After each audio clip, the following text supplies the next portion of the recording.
Welcome to Havasupai in Arizona. This trip is 3 years in the making due to the pandemic, so first we're going to pick up our permits that we got in 2019. The trip leader must pick them up from the official check-in location at Grand Canyon's Cavern Inn, and I'd recommend picking it up the day before as they're only open from 6 a.m. to 7 p.m. Make sure to bring your ID and license plate number of your vehicle. I'll share how to get permits shortly when we begin our hike.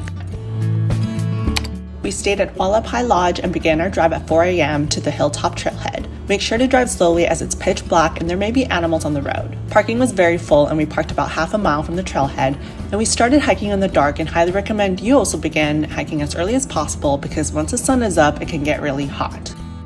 The beginning is just downhill switchbacks that are pretty rocky, and it was so beautiful. I'm with Amr from our Oaxaca trip and our college friend Prim. Beginning of the hike. So let's get into the permits. You must have permits before your visit. No walk-ins allowed and no day hiking allowed. Make sure to look up the latest information on Havasupai Reservations website. Usually, permits open on February 1st for a 3-night reservation. It is a lottery system, so we had every single person logging on and refreshing the website at 8 a.m. to get permits. And of the 3 of us, only 1 managed to get in. So make sure to set up an account in advance of opening day and know roughly what time of the year you want to go. And be ready to spend $395 for the 3-night permits. We wanted the fall or spring season for milder weather, and we're so lucky to get September. It was perfect weather. However, if you got unlucky and couldn't get permits, don't worry. People will transfer, aka sell their tickets on the website, so you can always check the transfer list for permits. You can make pack mule reservations online as well, so mules can carry your backpacks down to the village. We decided not to do this and carried everything in and out ourselves. If you don't want to camp, you can stay at the Havasupai Lodge in the village.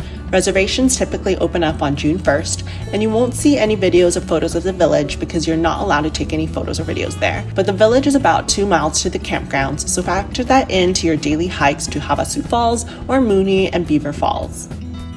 We took 1 official break for lunch, which consisted of a few protein bars. That's pretty much our lunch for the next 3 days. We passed by a lot of hikers on their way out who gave us some tips that I'll be sharing in this video.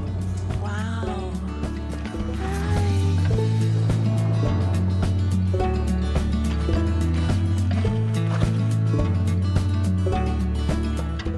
We continued on our hike and reached Supai village, which is 8 miles from the trailhead. By this point, we were getting quite exhausted carrying our packs and the sun was getting hot. Yeah. All right, we're into mile 6, like 8:30.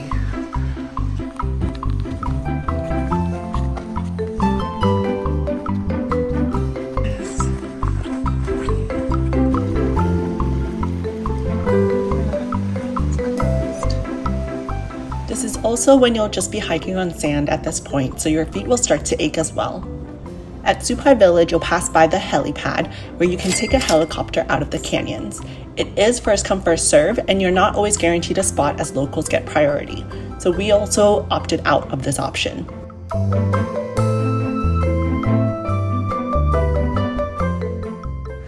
We've been hiking for 5 hours now. We're almost there.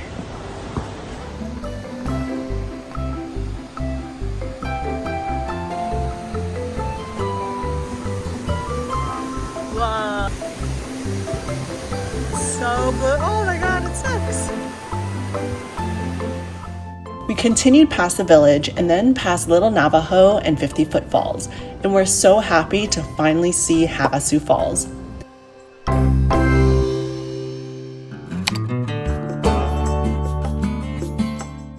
We quickly continued onto the campgrounds as the good sites do fill up quickly. Some hikers suggested that the furthest point was so worth it, so we hiked an extra 1 mile to the end, past the 3rd bathrooms, and set up camp right by Mooney Falls. As you can see, there are picnic tables and chairs at certain sites, so we wanted to have a picnic table, be close to the running water creek, and have trees to hang up food in our hammock. I'll link all our camping gear below in the description. This might be our camp spot. Our table.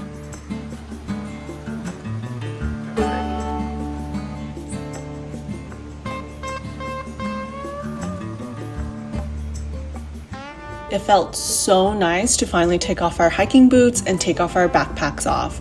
We set up our tent, pump up our sleeping bags, lay down for a bit, hung up our food up in mat sacks away from the squirrels and critters. They are vicious there. And we also brought a bear vault, which is clunky but very convenient.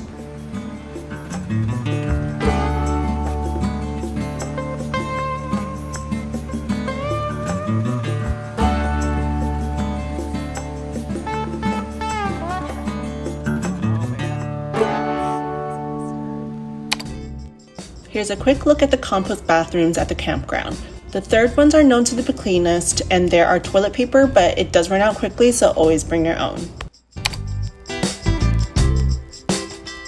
After setting up camp, the best option today is to take it easy and just hike back up to Havasu Falls. Spend the rest of the afternoon there swimming in the waters, which feels so refreshing on your sore muscles.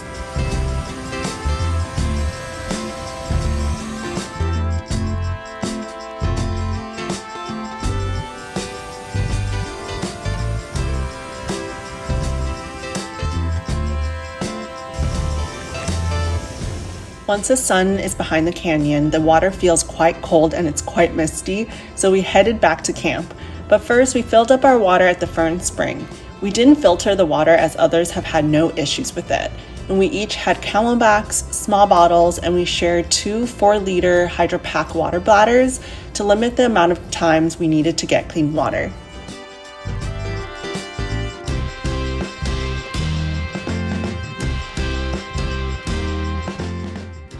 We ate dehydrated meals for dinner each day, and it was filling.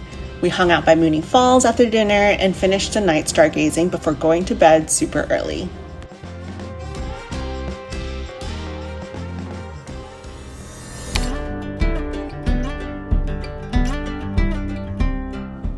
We slept pretty well, and the temperature was amazing, and we could see the stars all night.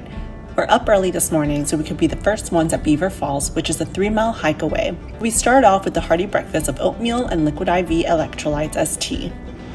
Good morning, it's day 2. We're going to Mooney Falls and Beaver Falls, and it's 7:50 a.m. Let's go.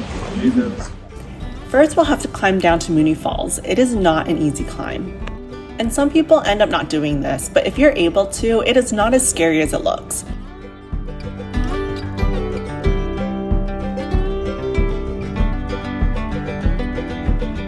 First, you'll go through these tunnels with all these steps inside. There's sure footing the entire path down, and some steps are higher than others, but just go slowly and watch your head.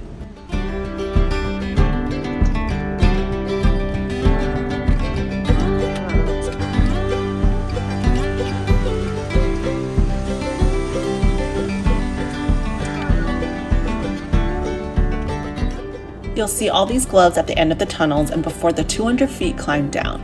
You don't have to use the gloves, but since they're there, why not?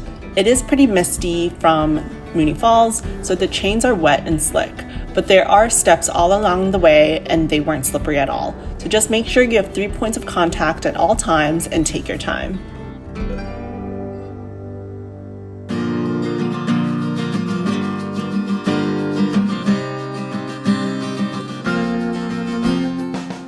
We didn't stay here and continued our 3-mile hike to Beaver Falls.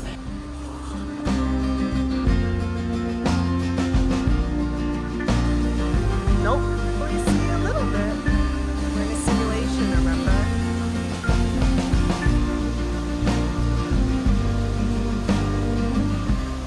It's an unmarked trail, and I think we saw only one sign, but it's generally pretty straightforward with 3 river crossings. We wore water sandals like Tivas the entire way, and it was perfect not having to change shoes every time. It's confidence. That's all it is.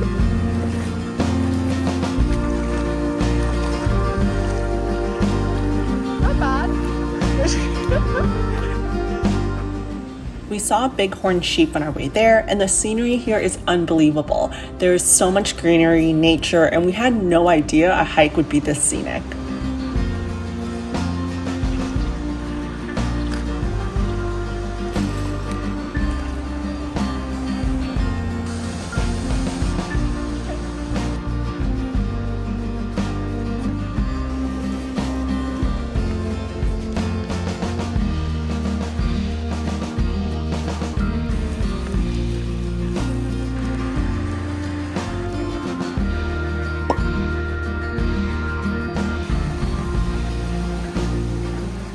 This was such a fun hike, going through the lush gardens, climbing up or down makeshift ladders. There are a few ladders to go through, but all felt very sturdy.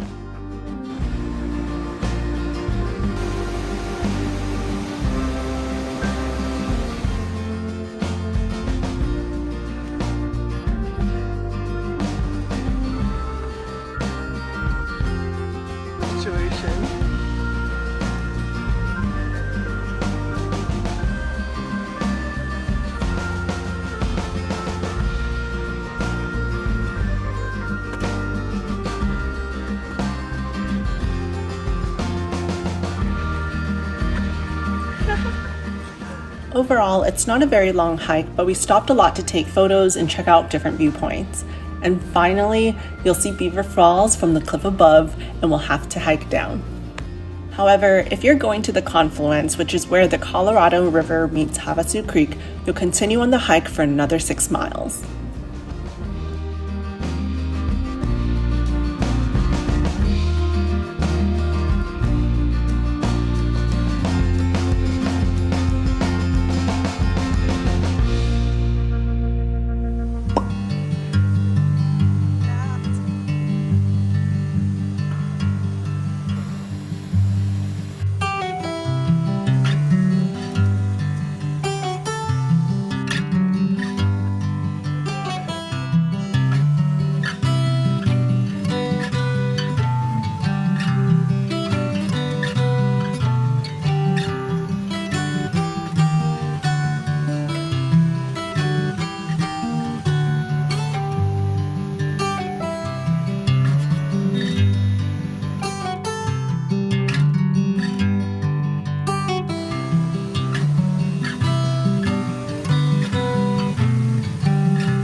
Once the sun sets in the afternoon, it gets chilly and we all headed back to Mooney Falls. There's a picnic table under the trees on the island, so we ate dinner there, waited for the crowd to dissipate before climbing up to camp and stargazing before bed again.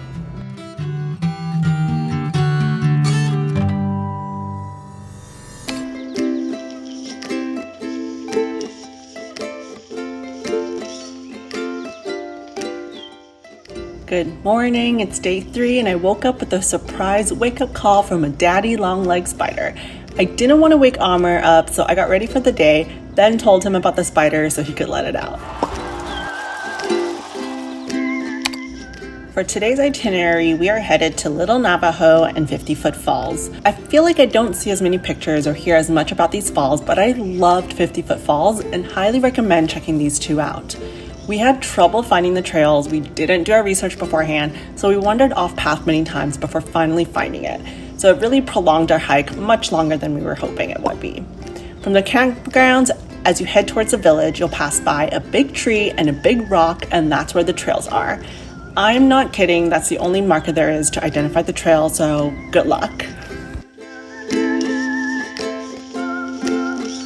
It feels a lot colder here today, so we stayed in the sun as much as we could. There's not a lot of places to sit or hang out here unless you're in the water, so we didn't stay too long. Plus, we wanted to get back to the fry bread stall to get fry bread for lunch as we were running out of granola bars. We stopped quickly by Little Navajo Falls as it is on the way back.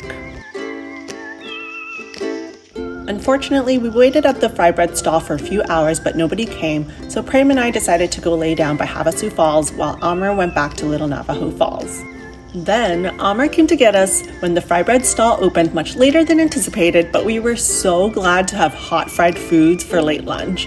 This was the best $10 we spent. Then we had our dehydrated meal for dinner before an early bread time as we're waking up at 3 a.m. to start our hike out.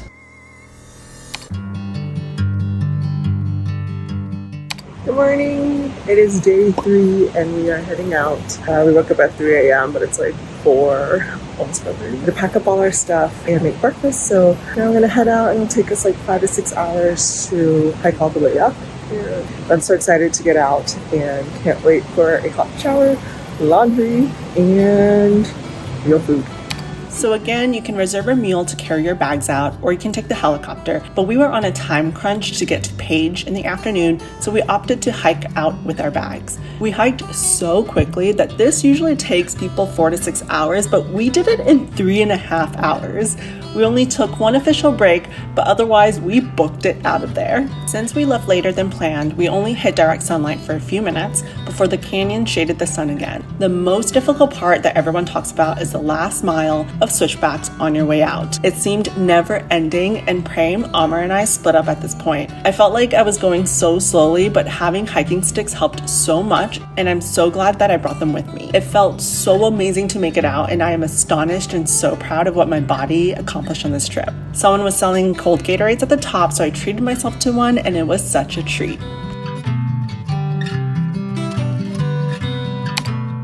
We are rushing to Page so we can make it in time to enter into the permit lottery for the wave at Coyote Buttes. But first, we stopped at Seligman Town, which is super cute, and treated ourselves to hot coffee and a huge meal at Roadkill Cafe.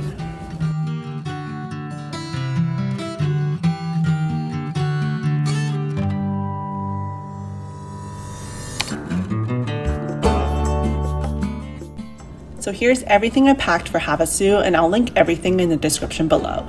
I'm so grateful that Amar carried the tent and jet boil, and Prem carried our food and their bear vaults. You'll only need 2 pairs of shoes, your hiking boots and sandals or water shoes. As for clothes, I had my hiking outfit for in and out, an extra sports bra or top, pajamas, and then during the day, all I wore is my one bikini and biker shorts. Pack as little as possible if you're carrying everything in and out. I can't recommend that enough.